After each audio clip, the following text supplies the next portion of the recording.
നമസ്കാരം. Shekinah Americas weekly news റൗണ്ടപ്പിലേക്ക് സ്വാഗതം. ഞാൻ ജോളി ജോസ്. ഈ ആഴ്ചയിലെ പ്രധാന വാർത്തകളിലേക്ക്.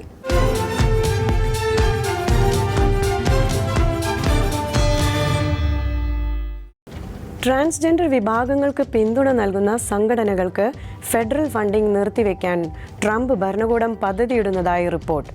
ട്രാൻസ്ജെൻഡർ പ്രോഗ്രാമുകളെ പിന്തുണയ്ക്കുന്ന വിദേശ സ്ഥാപനങ്ങൾക്കുള്ള US ഫണ്ടിംഗ് നിർത്തലാക്കുമെന്നും സൂചനയുണ്ട്.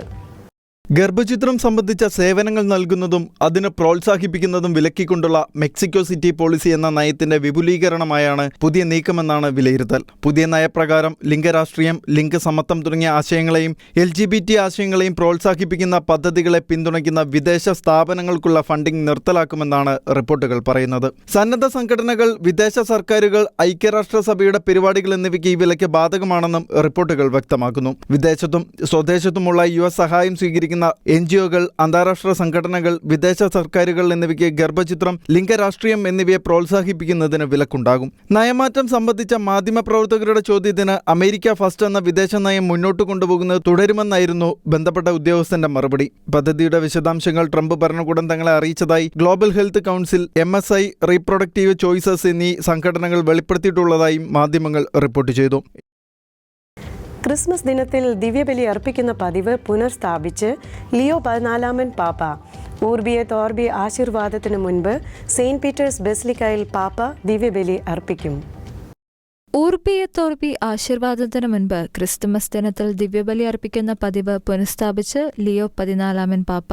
വിശുദ്ധ ജോൺ പോൾ 2 മാർപ്പാപ്പയുടെ പേപ്പസിയുടെ കാലഘട്ടം വരെ തുടർന്നിരുന്ന ഈ പതിവ് പിന്നീട് നിർത്തലാക്കിയിരുന്നു. ഡിസംബർ 25-ന് ക്രിസ്മസ് ദിനത്തിൽ രാവിലെ സെന്റ് പീറ്റേഴ്സ് ബസിലിക്കയിൽ ലിയോ 14 പാപ്പ ദിവ്യബലി അർപ്പിക്കും. കൂടാതെ ക്രിസ്തുമസ് തലേന്ന് അർപ്പിക്കുന്ന ക്രിസ്തുമസ് പാതിരാ കുർബാനയുടെ സമയത്തിലും മാറ്റം വരുത്തിയിട്ടുണ്ട്. ഫ്രാൻസിസ് മാർപ്പാപ്പ ക്രിസ്മസ് തലേന്ന് വൈകുന്നേരം 7:30 അർപ്പിച്ചിരുന്ന ദിവ്യബലി രാത്രി 10 മണിയിലേക്കാണ് മാറ്റിയത്. നവംബർ 1 മുതൽ ക്രിസ്തുമസ് കാലഘട്ടത്തിന്റെ അവസാനം വരെയുള്ള കാലയളവിലേക്കുള്ള ലിയോ പാപ്പയുടെ ദിവ്യബലിയുടെ ഷെഡ്യൂളിലാണ് ഈ മാറ്റങ്ങൾ ഉൾച്ചേർത്തിരിക്കുന്നത്. ഐക്യരാഷ്ട്രസഭയിൽ ക്രൈസ്തവർക്ക് ശബ്ദമായി വത്തിക്കാൻ പ്രതിനിധി. ആഗോളതലത്തിൽ വർദ്ധിച്ചു വരുന്ന ക്രൈസ്തവ പീഡനങ്ങൾക്ക് മുമ്പിൽ ലോകം കണ്ണടയ്ക്കുന്നുവെന്ന് ഐക്യരാഷ്ട്രസഭയിൽ ശബ്ദമുയർത്തി പറഞ്ഞ് വത്തിക്കാന്റെ അന്താരാഷ്ട്ര വിഭാഗ secretary monsignor Paul Richard Gallagher. 2025 September 29 തിങ്കളാഴ്ച ഐക്യരാഷ്ട്രസഭയുടെ പൊതുസഭയെ അഭിസംബോധന ചെയ്തുകൊണ്ട് സംസാരിച്ച വേളയിലാണ് ഈ പരാമർശം. സമീപ വർഷങ്ങളിൽ ക്രൈസ്തവർക്ക് നേരെ ആക്രമണങ്ങൾ വർദ്ധിച്ച സാഹചര്യത്തിലും അന്താരാഷ്ട്ര സമൂഹം കണ്ണടയ്ക്കുകയാണെന്നും ഇത് അത്യന്തം അപലപനീയമാണെന്നും UN-ൽ വത്തിക്കാന്റെ അന്താരാഷ്ട്ര വിഭാഗ സെക്രട്ടറി മോൺസിഞ്ഞോർ പോൾ റിച്ചാർഡ് ഗല്ലാഘർ കഴിഞ്ഞ തിങ്കളാഴ്ച ഐക്യരാഷ്ട്രസഭയുടെ പൊതുസഭയെ അഭിസംബോധന ചെയ്തുകൊണ്ട് സംസാരിച്ച വേളയിലാണ് ഈ പരാമർശം. ആഗോളതലത്തിൽ ക്രൈസ്തവർക്ക് നേരെ പീഡനങ്ങൾ വർദ്ധിക്കുന്ന പശ്ചാത്തലത്തിലാണ് വത്തിക്കാൻ പ്രതിനിധി അന്താരാഷ്ട്ര രാജ്യങ്ങളുടെ പ്രതിനിധികളുടെ മുന്നിൽ ശക്തമായി സംസാരിച്ചത്. ലോകമെമ്പാടും ഏറ്റവും കൂടുതൽ പീഡിപ്പിക്കപ്പെടുന്ന വിശ്വാസ വിഭാഗം ക്രിസ്ത്യാനികളാണെന്ന് കണക്കുകൾ ചൂണ്ടിക്കാണിക്കുന്നു. എന്നിട്ടും അന്താരാഷ്ട്ര സമൂഹം അവരുടെ ദുരവസ്ഥയ്ക്ക് നേരെ കണ്ണടയ്ക്കുകയാണെന്ന് അദ്ദേഹം ചൂണ്ടിക്കാട്ടി. ലോകമെമ്പാടുമുള്ള ക്രൈസ്തവർ ശാരീരിക പീഡനം, തടവ്, നിർബന്ധിത നാടുകടത്തൽ, രക്തസാക്ഷിത്വം എന്നിവയുൾപ്പെടെയുള്ള കഠിനമായ പീഡനങ്ങൾക്ക് വിധേയരാകുന്നു. 360 ദശലക്ഷത്തിലധികം ക്രൈസ്തവർ ഉയർന്ന തോതിലുള്ള പീഡനമോ വിവേചനമോ അനുഭവിക്കുന്ന പ്രദേശങ്ങളിലാണ് താമസിക്കുന്നതെന്നും വത്തിക്കാന്റെ ഉന്നത നയതന്ത്രജ്ഞൻ കൂടിയായ മോൺസിഞ്ഞോർ പോൾ റിച്ചാർഡ് അഭിപ്രായപ്പെട്ടു. സമീപ വർഷങ്ങളിൽ പള്ളികൾക്കും ഭവനങ്ങൾക്കും സമൂഹങ്ങൾക്കും നേരെയുള്ള ആക്രമണങ്ങൾ വർദ്ധിച്ചു. ന്യൂയോർക്കിൽ ഐക്യരാഷ്ട്രസഭയുടെ പൊതുസഭയെ അഭിസംബോധന ചെയ്തുകൊണ്ട് ആർച്ച് ബിഷപ്പ് നടത്തിയ പ്രസംഗത്തിൽ ഗർഭഛിദ്രം, ദയാവധം തുടങ്ങിയ തിന്മകളെ ചൂണ്ടിക്കാട്ടിയും ജീവൻ സംരക്ഷിക്കുന്നതിനും ആഹ്വാനം നൽകിയും പ്രസ്താവന നടത്തിയിരുന്നു. മരണസംസ്കാരം എന്നാണ് ഇത്തരം പ്രവണതകളെ അദ്ദേഹം വിശേഷിപ്പിച്ചത്. ജീവൻ സംരക്ഷിക്കുന്നതിനും ബുദ്ധിമുട്ടുള്ള സാഹചര്യങ്ങളിൽ കഴിയുന്നവരെ പിന്തുണയ്ക്കുന്നതിനും അന്താരാഷ്ട്ര സഹായം അനുവദിക്കണമെന്നും അദ്ദേഹം ആവശ്യപ്പെട്ടു. സീറോ മലബാർ മിസിസാഗോ രൂപതയുടെ 10ാം വാർഷികത്തോടനുബന്ധിച്ച് നടത്തിയ സർഗസന്ധ്യ 2025 പ്രൗഢഗംഭീരം. സീറോ മലബാർ സഭ major archbishop Mar Raphael Thattil മുഖ്യ അതിഥിയായി. വിശ്വാസികൾ കാഴ്ചവെച്ച കലാസന്ധ്യ കാണികളുടെ ഹൃദയം കവർന്നു.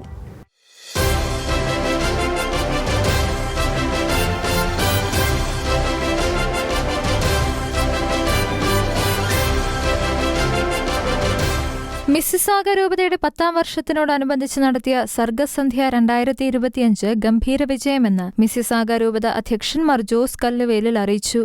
സെപ്റ്റംബർ 13 വിറ്റ്ബി കാനഡ ഇവന്റ് സെന്ററിൽ നടന്ന പരിപാടിയിൽ 1500-ൽ പരം ആളുകൾ പങ്കെടുത്തു. സീറോ മലബാർ സഭ major archbishop Mar Raphael Thattil പരിപാടിയിൽ മുഖ്യാതിഥിയായി.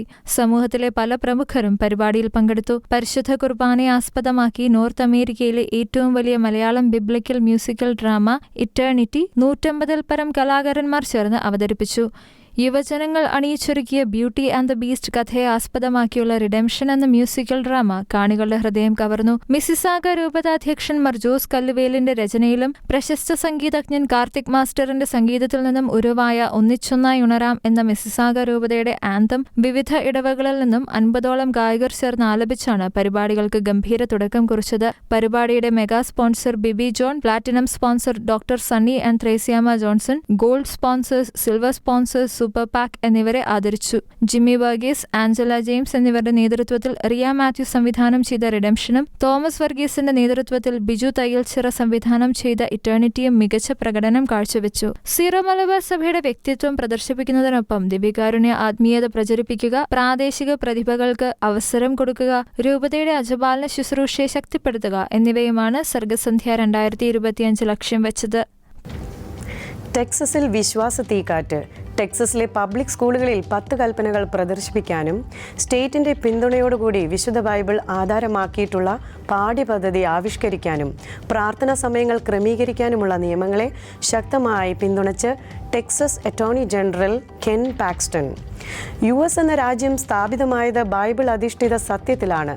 തീവ്ര ഇടതുപക്ഷ അനുഭാവികൾ ഈ രാജ്യത്തെ ക്ഷയിപ്പിച്ചുകൊണ്ടിരിക്കുന്നത് നോക്കി നിൽക്കാനാവില്ല, പാക്സ്റ്റൺ മാധ്യമങ്ങളോട് പറഞ്ഞു.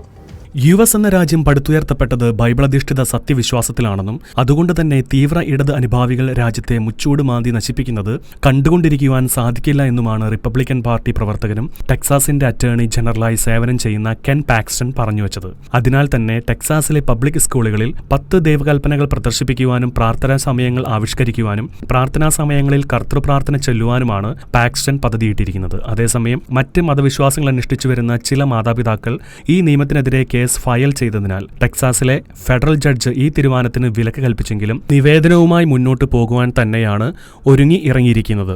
എന്നാൽ ശക്തമായ വിമർശനമാണ് അമേരിക്കൻ ലിബറൽ പാർട്ടി മുന്നോട്ട് വച്ചിരിക്കുന്നത്. ഒരു മതത്തെ മറ്റൊരു മതത്തേക്കാൾ ഉപരി പ്രാധാന്യം നൽകുന്നത് അമേരിക്കൻ ഭരണഘടനയ്ക്ക് വിരുദ്ധമാണെന്നാണ് ഇടതുപക്ഷ അഭിപ്രായം. അതേസമയം freedom from all religious movement പാക്സ്റ്റണിന്റെ ഈ തീരുമാനത്തെ മതപ്രീണനമെന്നാണ് വിശേഷിപ്പിച്ചത്. എന്തൊക്കെ തന്നെയായാലും 2025 സെപ്റ്റംബറിൽ തന്നെ 10 ദൈവകൽപ്പനകൾ ക്ലാസ് റൂമുകളിൽ നിർബന്ധമായും പ്രദർശിപ്പിക്കണമെന്ന സെനറ്റ് ബിൽ 10 നടപ്പിൽ വരുത്തിയിട്ടുണ്ട്. ഭാവിയിൽ അമേരിക്കയിൽ കൂടുതൽ ക്രൈസ്തവികത പുലരുമെന്ന് നമുക്ക് പ്രത്യാശിക്കാം. വെനസ്വേലയുടെ വ്യോമ അതിർത്തിയിൽ അമേരിക്കൻ യുദ്ധവിമാനങ്ങളുടെ കടന്നുകയറ്റമെന്ന റിപ്പോർട്ട്. വെനസ്വേലൻ പ്രതിരോധ മന്ത്രാലയമാണ് US യുദ്ധവിമാനങ്ങൾ തങ്ങളുടെ തീരത്തിന് 75 കിലോമീറ്റർ അകലെ എത്തിയതായി വെളിപ്പെടുത്തിയത്. ഇത് നിയമവിരുദ്ധമായ കടന്നുകയറ്റമാണെന്നും തങ്ങളുടെ പരമാധികാരത്തിന് ഭീഷണിയാകുന്ന അമേരിക്കയുടെ പ്രകോപനമാണെന്നും വെനസ്വേല കുറ്റപ്പെടുത്തി. US-ന്റെ 5 യുദ്ധവിമാനങ്ങളെ തങ്ങളുടെ തീരത്തോട് ചേർന്ന് കണ്ടെത്തിയെന്നാണ് വെനസ്വേല ആരോപിക്കുന്നത്. US വിമാനങ്ങൾ വെനസ്വേലയിലേക്ക് അടുക്കാൻ ധൈര്യപ്പെട്ടുവെന്നും വ്യോമ പ്രതിരോധ സംവിധാനങ്ങളിലും വിമാനത്താവളങ്ങളിലെ ട്രാക്കിംഗ് സിസ്റ്റത്തിലും ഇത് കണ്ടെത്തിയതായും വെനസ്വേലിയൻ പ്രതിരോധ മന്ത്രി വ്ളാഡിമിർ പാട്രിനോ പറഞ്ഞു. അമേരിക്ക അന്താരാഷ്ട്ര നിയമങ്ങളുടെ ലംഘനമാണ് നടത്തുന്നതെന്നും വെനസ്വേലയിലെ വിവിധ മന്ത്രാലയങ്ങൾ സംയുക്തമായി പുറത്തിറക്കിയ വാർത്താക്കുറിപ്പിൽ ആരോപിച്ചു. ദിവസങ്ങൾക്ക് മുൻപ് തെക്കേ അമേരിക്കയ്ക്ക് സമീപം US കപ്പലുകൾക്ക് മുകളിലൂടെ വെനസ്വേലയുടെ സൈനിക വിമാനങ്ങൾ ായി അമേരിക്ക ആരോപിച്ചിരുന്നു. ഇതിനു പിന്നാലെ US പ്രസിഡന്റ് വെനസ്വേലയ്ക്കെതിരെ ഭീഷണി മുഴക്കുകയും ചെയ്തിരുന്നു. ഇനിയും US-ന്റെ കപ്പലുകൾക്ക് മീതെ വെനസ്വേലൻ വിമാനങ്ങൾ പറന്നാൽ അവ വെടിവെച്ചിടുമെന്നായിരുന്നു ട്രംപിന്റെ ഭീഷണി. നേരത്തെ വെനസ്വേലയിൽ നിന്നും മയക്കുമരുന്ന് കടത്തുകയാണെന്ന് ആരോപിച്ച് ഒരു കപ്പലിനു നേരെ US ആക്രമണം നടത്തിയിരുന്നു. ആക്രമണത്തിൽ വെനസ്വേലയിൽ നിന്നുള്ള കപ്പലിലുണ്ടായിരുന്ന 11 പേർ കൊല്ലപ്പെട്ടു. ഇതിനു പിന്നാലെയാണ് വെനസ്വേലയുടെ സൈനിക വിമാനങ്ങൾ US യുദ്ധക്കപ്പലിന് മുകളിലൂടെ പറന്നതായുള്ള റിപ്പോർട്ടുകൾ പുറത്തുവന്നത്. വീണ്ടും അധികാരത്തിലെത്തിയതിനു പിന്നാലെ തെക്കേ അമേരിക്കയിൽ നിന്നുള്ള മയക്കുമരുന്ന് കടത്തിനെതിരെ കർശന നിലപാടാണ് ട്രംപ് സ്വീകരിച്ചിരിക്കുന്നത്. വെനസ്വേലയിൽ നിന്നും യുഎസിലേക്ക് മയക്കുമരുന്ന് ഒഴുകുകയാണെന്നാണ് ട്രംപിന്റെ ആരോപണം. വെനസ്വേലയിൽ നിക്കോളസ് മഡൂറോ വീണ്ടും അധികാരത്തിലെത്തിയത് വിചിത്രമായ തെരഞ്ഞെടുപ്പിലൂടെയാണെന്നും ട്രംപ് പറഞ്ഞിരുന്നു. അതേസമയം വെനസ്വേലയ്ക്കെതിരെയുള്ള യുഎസ് ആരോപണങ്ങൾ പ്രസിഡന്റ് നിക്കോളസ് മഡൂറോ തള്ളിക്കളഞ്ഞിരുന്നു. യുഎസിന്റെ ആരോപണങ്ങൾ ശരിയല്ലെന്നും രണ്ട് രാജ്യങ്ങൾ തമ്മിലുള്ള വ്യത്യാസങ്ങൾ സൈനിക ഏറ്റുമുട്ടലിനുള്ള ന്യായീകരണമല്ലെന്നും അദ്ദേഹം പറഞ്ഞു. വെനസ്വേല എല്ലായ്പ്പോഴും ചർച്ചകൾക്ക് തയ്യാറാണെന്നും പക്ഷേ തങ്ങൾക്ക് ബഹുമാനമാണ് ആവശ്യമെന്നും നിക്കോളസ് മഡൂറോ വ്യക്തമാക്കി. സൈനിക നീക്കത്തിലൂടെ വെനസ്വേലയിൽ ഭരണമാറ്റത്തിനാണ് അമേരിക്കയുടെ ശ്രമമെന്ന് മഡൂറോ ആരോപിച്ചു. ഇതിനിടെ വെനസ്വേലയിൽ നിന്നുള്ള മയക്കുമരുന്ന് കടത്ത് തടയാനായി തെക്കൻ കരീബിയനിൽ യുഎസ് സൈന്യം ശക്തമായ നീക്കം നടത്തിയിട്ടുണ്ട്. കൂടുതൽ യുദ്ധക്കപ്പലുകളെയും യുഎസ് മേഖലയിൽ വിന്യസിച്ചിരുന്നു. സൈനിക നീക്കത്തിന്റെ ഭാഗമായി 10 F-35 യുദ്ധവിമാനങ്ങൾ അയച്ചതായി വൈറ്റ് ഹൌസും അറിയിച്ചിരുന്നു. മയക്കുമരുന്നിനെതിരായ ശക്തമായ നിലപാടിന്റെ ഭാഗമായാണ് കരീബിയനിലെ സേനാവിന്യാസം വർദ്ധിപ്പിക്കുന്നതെന്നായിരുന്നു ട്രംപിന്റെ പ്രതികരണം. മയക്കുമരുന്നിലൂടെ അമേരിക്കക്കാരെ കൊല്ലാൻ ആഗ്രഹിക്കുന്നില്ല എന്നും അദ്ദേഹം പറഞ്ഞു. ട്രംപ് ആദ്യം പ്രസിഡന്റായ വേളയിൽ വെനസ്വേലൻ പ്രസിഡന്റ് നിക്കോളസ് മഡൂറോയ്ക്കെതിരെയും വെനസ്വേലയിലെ ഉന്നതർക്കെതിരെയും മയക്കുമരുന്ന് കടത്തിന് യുഎസിൽ കുറ്റം ചുമത്തിയിരുന്നു. ലോകത്തിലെ ഏറ്റവും വലിയ മയക്കുമരുന്ന് കടത്തുകാരനാണ് നിക്കോളസ് മഡൂറോ എന്ന് ട്രംപ് വിശേഷിപ്പിച്ചിരുന്നത്. അടുത്തിടെ മഡൂറോയുടെ അറസ്റ്റിലേക്ക് നയിക്കുന്ന വിവരങ്ങൾ കൈമാറുന്നവർക്ക് $50 മില്യൺ പാരിതോഷികവും ട്രംപ് പ്രഖ്യാപിച്ചിരുന്നു. 300 വർഷങ്ങൾക്ക് മുമ്പ് അറ്റ്ലാന്റിക്കിലെ ഫ്ലോറിഡ തീരത്ത് മുങ്ങിയ സ്പാനിഷ് കപ്പൽ വ്യൂഹത്തിൽ നിന്ന് വൻ നിധിശേഖരം കണ്ടെത്തി. വെള്ളിയും സ്വർണവും നിറഞ്ഞ 1000-ലധികം നാണയങ്ങൾ കപ്പൽ അവശിഷ്ടങ്ങളിൽ നിന്നാണ് കണ്ടെത്തിയത്. 1715 ഫ്ലോറിഡ തീരത്ത് തകർന്ന സ്പാനിഷ് രാജ്ഞിയായ എലിസബത്ത് ഫെർണീസിന്റെ കപ്പൽ വ്യൂഹത്തിലുള്ളതാണ് നിധിയെന്ന് വിദഗ്ധർ വിലയിരുത്തുന്നത്. നിധികളുടെ തീരമെന്ന പേരിൽ പ്രസിദ്ധമായ അറ്റ്ലാന്റിക്കിലെ ഫ്ലോറിഡ തീരത്ത് നിന്ന് കണ്ടെത്തിയത് മുങ്ങിപ്പോയ സ്പാനിഷ് കപ്പലിൽ നിന്നുള്ള വെള്ളി, സ്വർണ്ണ നാണയങ്ങൾ. കപ്പൽ ഛേദങ്ങൾ കണ്ടെത്തുന്നതിൽ വിദഗ്ധരായ കമ്പനിയാണ് $1 മില്യൺ മൂല്യമുള്ള നാണയങ്ങൾ കണ്ടെത്തിയത്. 1715 ഫ്ലോറിഡ തീരത്ത് തകർന്ന സ്പാനിഷ് രാജ്ഞിയായ എലിസബത്ത് ഫെർണീസിന്റെ കപ്പൽ വ്യൂഹത്തിലുള്ളതാണ് നിലവിലെ നിധിയെന്ന് വിദഗ്ധർ വിലയിരുത്തുന്നത്. ബൊളീവിയ, മെക്സിക്കോ, പെറു അടക്കമുള്ള രാജ്യങ്ങളിലെ കോളനികളിൽ നിന്ന് വെള്ളിയും സ്വർണവും സ്പെയിനിലേക്ക് കൊണ്ടുപോകുമ്പോഴാണ് കപ്പൽ തകർന്നത്. കണ്ടെത്തിയ നാണയങ്ങളിൽ അവ നിർമ്മിതമായ കാലഘട്ടം വ്യക്തമായി കാണാൻ സാധിക്കുന്നുണ്ടെന്നാണ് ഗവേഷകർ വിശദമാക്കുന്നത്. ഇത് വെറുമൊരു നിധി കണ്ടെത്തൽ മാത്രമല്ലെന്നാണ് ഗവേഷകർ പറയുന്നത്. ഓരോ നാണയത്തിനും പറയാനൊരു ചരിത്രമുണ്ടാകുമെന്നാണ് പര്യവേഷണത്തിന് നേതൃത്വം നൽകിയ സാൽ ഗുറ്റൂസോ വ്യക്തമാക്കുന്നത്. സ്പെയിൻ രാജവംശത്തിന്റെ സുവർണ കാലഘട്ടത്തിലുള്ളതാണ് കണ്ടെത്തിയ നിധി. കണ്ടെത്തിയ നിധിയുടെ 20% പുരാവസ്തു ഗവേഷണത്തിന് നൽകണമെന്നാണ് ഫ്ലോറിഡയിലെ നിയമം അനുശാസിക്കുന്നത്. 300 വർഷങ്ങൾക്ക് മുമ്പ് മുങ്ങിയ കപ്പലിന്റെ അവശിഷ്ടങ്ങളിൽ നിന്ന് 1000-ലേറെ വെള്ളി, സ്വർണ്ണ നാണയങ്ങളാണ് കണ്ടെത്തിയത്. 1715 സ്പാനിഷ് ട്രഷർ ഫ്ലീറ്റ് കപ്പൽ അവശിഷ്ടങ്ങളിൽ നിന്നുമുള്ള ധാരാളം നിധികൾ കടൽ തീരത്ത് കണ്ടെത്തിയതിനാലാണ് ഈ മേഖലയെ നിധികളുടെ തീരമെന്ന പേരിൽ വിളിക്കുന്നത്. ചൊവ്വാഴ്ചയാണ് കപ്പൽ ഛേദ പര്യവേഷകരായ ക്യൂൻസ് ജുവൽ LLC ഇക്കാര്യം വിശദമാക്കിയത്. ടെക് ലോകത്ത് വലിയ ചർച്ചകൾക്ക് വഴിവെച്ച് ഇലോൺ മസ്ക് വിക്കിപീഡിയയ്ക്ക് പകരമായി ഗ്രോക്കിപീഡിയ എന്ന പുതിയ ഡിജിറ്റൽ എൻസൈക്ലോപീഡിയ പുറത്തിറക്കി. വിക്കിപീഡിയയെ മറികടക്കുന്ന തുറന്ന, നിഷ്പക്ഷവും സമൂഹ അധിഷ്ഠിതവുമായ വിജ്ഞാനകോശമാണിതെന്ന് മസ്ക് പ്രഖ്യാപിച്ചു. വിക്കിപീഡിയ ഇടതുപക്ഷ വോക്ക് ആശയങ്ങൾ പൂർണ്ണമായും പിടിച്ചെടുത്ത ഒരു വേദിയായി തീർന്നതായും മസ്ക് ആരോപിച്ചു. XAIയുടെ പുതിയ ഈ പദ്ധതിയിലൂടെ സകല വിശ്വവും മനസ്സിലാക്കുക എന്ന ദൗത്യമാണ് മുന്നോട്ട് വയ്ക്കുന്നതെന്ന് ഇലോൺ മസ്ക് പറഞ്ഞു. ഇതിനകം തന്നെ ഗ്രോക്കിപീഡിയ.fund എന്ന വെബ്സൈറ്റിലൂടെ കോൺട്രിബ്യൂട്ടേഴ്സിനെ ചേർക്കാനുള്ള നടപടികൾ ആരംഭിച്ചു കഴിഞ്ഞു. വിക്കിപീഡിയയോടുള്ള ദീർഘകാല അസന്തോഷത്തിന്റെ പശ്ചാത്തലത്തിലാണ് ഇലോൺ മസ്കിന്റെ ഈ നീക്കം. വിക്കിപീഡിയ ഇടതുപക്ഷ വോക്ക് ആശയങ്ങളാൽ പൂർണ്ണമായി പിടിച്ചെടുത്ത ഒരു വേദിയായി തീർന്നതായി മസ്ക് ആരോപിക്കുന്നു. വിക്കിപീഡിയയുടെ വൈവിധ്യം, നീതി, ഉൾപ്പെടുത്തൽ പദ്ധതികളിൽ $50 മില്യൺ നിക്ഷേപിച്ചതിനെ അദ്ദേഹം പരിഹസിച്ച് വോക്കിപീഡിയ എന്നും വിളിച്ചിരുന്നു. വിക്കിപീഡിയയുടെ എഡിറ്റിംഗ് സംവിധാനം ഉയർന്ന പദവിയിലുള്ള എഡിറ്റർമാർക്ക് പക്ഷപാതം നടപ്പാക്കാൻ അനുകൂലമാണെന്ന് മസ്ക് വിമർശിക്കുന്നു. ഇതിനു മറുപടിയായി ഗ്രോക്കിപീഡിയയിൽ XAIയുടെ ആർട്ടിഫിഷ്യൽ ഇന്റലിജൻസ് സാങ്കേതികവിദ്യ ഉപയോഗിച്ച് ഫാക്ട് ചെക്കിങ്ങും കണ്ടന്റ് മോഡറേഷനും നടത്തും. ഇതിലൂടെ കൂടുതൽ തുറന്ന, നിയന്ത്രണമില്ലാത്ത വിജ്ഞാനവേദി സൃഷ്ടിക്കുകയാണ് ലക്ഷ്യമെന്നും മസ്ക് വ്യക്തമാക്കി. റിജാനയ്ക്കുള്ളിൽ നൈജീരിയയിലെ ബന്ദികളുടെ വനം എന്ന ഭീകര തലക്കെട്ടോടെ ട്രൂത്ത് നൈജീരിയയുടെ പുതിയ റിപ്പോർട്ട് പുറത്ത്. റിജാന വനത്തിനുള്ളിൽ ബന്ദികളായി കഴിയുന്ന 850-ൽ കുറയാത്ത ക്രിസ്ത്യാനികളെ പറ്റിയുള്ള നടുക്കുന്ന വിവരങ്ങളാണ് റിപ്പോർട്ടിൽ ഉള്ളത്. ഫുലാനി തീവ്രവാദികൾ തട്ടിക്കൊണ്ടുപോകുന്ന ക്രൈസ്തവ ബന്ദികളെ പാർപ്പിക്കാൻ മാത്രമായി കാട്ടുഗ്രാമം. ഈ വനങ്ങളിൽ ക്രൈസ്തവർ ഫുലാനി തീവ്രവാദികളിൽ നിന്നും നേരിടുന്ന കൊടിയ പീഡനങ്ങളെപ്പറ്റി ഷെക്കിന ന്യൂസിന് പ്രത്യേക റിപ്പോർട്ടിലേക്ക്.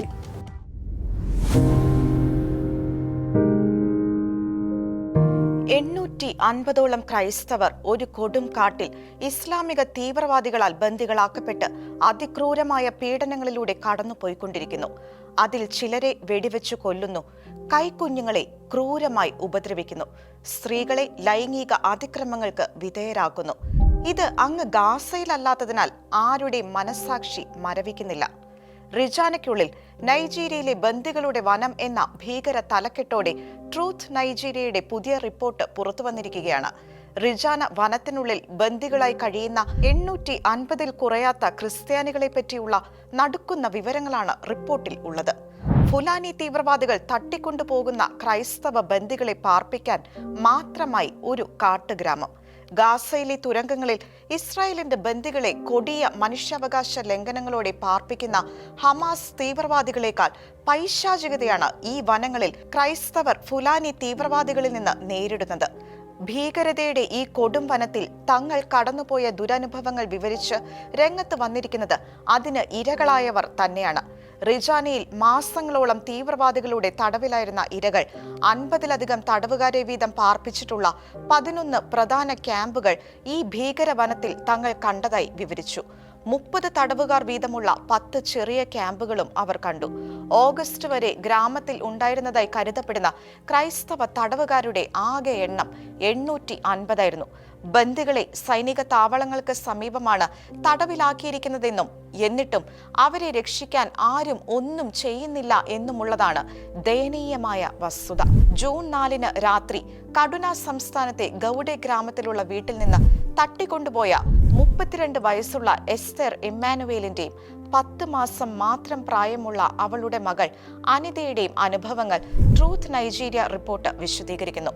അതേ രാത്രിയിൽ തന്നെ ഫുലാനി തീവ്രവാദികൾ തട്ടിക്കൊണ്ടുപോയ 35 വയസ്സുള്ള മൗറീൻ മൈക്കയുടെ അനുഭവവും റിപ്പോർട്ടിലുണ്ട്.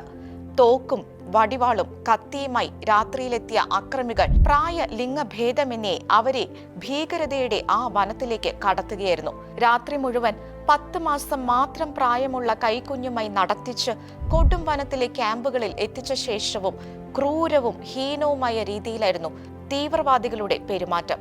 ഒരാഴ്ചയോളം ഭക്ഷണമില്ലാതെ പട്ടിണി നേരിട്ട അനുഭവങ്ങൾ. 1 വയസ്സ് പോലും തികയാത്ത അനിത കരഞ്ഞാൽ കുഞ്ഞിനെയും അമ്മയെയും അടുത്തുള്ളവരെയും തുടരെ ചമ്മട്ടിക്കൊണ്ട് അടിച്ച് പ്രഹരങ്ങൾ. ശിരസിന് നേരെ തോക്ക് ചൂണ്ടി ആകാശത്തേക്ക് വെടിവെച്ച് ഇത് നിങ്ങളുടെ അവസാന ദിവസമായേക്കാമെന്ന് പറഞ്ഞുള്ള ഭീഷണികൾ വേറെ. എസ്തേറിന്റെ വാക്കുകൾ ഇങ്ങനെ: ഞങ്ങൾക്ക് സംസാരിക്കാനോ അവരുടെ കണ്ണിൽ നോക്കാനോ അനുവാദമില്ലായിരുന്നു. ക്രൈസ്തവ പ്രാർത്ഥനകൾ നടത്തരുതെന്നും അവർ മുന്നറിയിപ്പ് നൽകി. ഒരിക്കൽ എന്റെ കുഞ്ഞ് കരഞ്ഞപ്പോൾ ഞാൻ അവളെ മുലയൂട്ടാൻ ശ്രമിച്ചു. പക്ഷേ ഒരു തീവ്രവാദി അവളെ എന്നിൽ നിന്ന് തട്ടിയെടുത്തു. അയാൾ അവളുടെ വായും മൂക്കും പൊത്തി ശ്വാസം മുട്ടിക്കുകയാണ് ചെയ്തത്. പ്രാർത്ഥന മാത്രമായിരുന്നു ഞങ്ങൾക്ക് ആശ്വാസം. ഞങ്ങൾ ക്യാമ്പിലുണ്ടായിരുന്ന സമയത്ത് 2 പേരെ അവർ കൊന്നു. സ്ത്രീകളെ വേശ്യാവൃത്തിക്കായി അവർ ഉപയോഗിക്കുമായിരുന്നു. എസ്തേറിന്റെ ഭർത്താവ് വലിയ ഒരു തുക മോചനദ്രവ്യമായി നൽകി അവരെ മോചിപ്പിച്ചതോടെയാണ് ഉൾവനങ്ങളിലെ ഈ തീവ്രവാദ ഭീകരത പുറം ലോകം അറിഞ്ഞിരിക്കുന്നത്. കൊടിയ പീഡനങ്ങളിലും ക്രൈസ്തവർ പ്രാർത്ഥനയിൽ ഒരുമിക്കുന്നതിന്റെയും ക്രിസ്തുവിൽ സമാധാനം അനുഭവിക്കുന്നതിന്റെയും വിവരണങ്ങൾ എസ്തേർ പങ്കുവച്ചു. എവിടെയാണെങ്കിലും തീവ്രവാദികളുടെ പൈശാചികതയ്ക്കെല്ലാം ഒരേ സ്വഭാവം തന്നെ. പക്ഷേ ആരാലും അറിയപ്പെടാതെ ആരുടെയൊക്കെയോ മൗന സമ്മതത്തോടെ പ്രാദേശിക അധികാരികളുടെ കൺമുന്നിൽ അരങ്ങേറുന്ന നൈജീരിയയിലെ റിജാന വനാന്തരങ്ങളിലെ തീവ്രവാദികൾ ക്രൈസ്തവർക്ക് നേരെ തുറന്നുവിടുന്ന കണ്ണില്ലാത്ത ക്രൂരതയും മനസാക്ഷി മരവിച്ച ഹൃദയ കാഠിന്യവും സമാനതകളില്ലാത്ത നിഷ്ഠൂരതയും അന്താരാഷ്ട്ര സമൂഹം കണ്ടില്ലെന്ന് നടിക്കരുത്. വിശ്വാസത്തെ പ്രതി പീഡനങ്ങൾ നേരിടുമ്പോഴും നിത്യജീവന്റെ കിരീടം ലക്ഷ്യമാക്കി പ്രാർത്ഥനയിൽ സ്ഥിരോത്സാഹത്തോടെ മുന്നേറുന്ന നൈജീരിയൻ ക്രൈസ്തവരെ വിസ്മൃതിയിലേക്ക് തള്ളിവിടരുതേ. എല്ലാ കണ്ണുകളും ഇനിയെങ്കിലും നൈജീരിയയിലേക്ക് തിരിയട്ടെ. Save Nigeria, save Christians. Shekinah America's weekly news roundup ഇവിടെ പൂർണ്ണമാകുന്നു. കൂടുതൽ വാർത്തകളുമായി അടുത്ത ആഴ്ച വീണ്ടും കാണാം.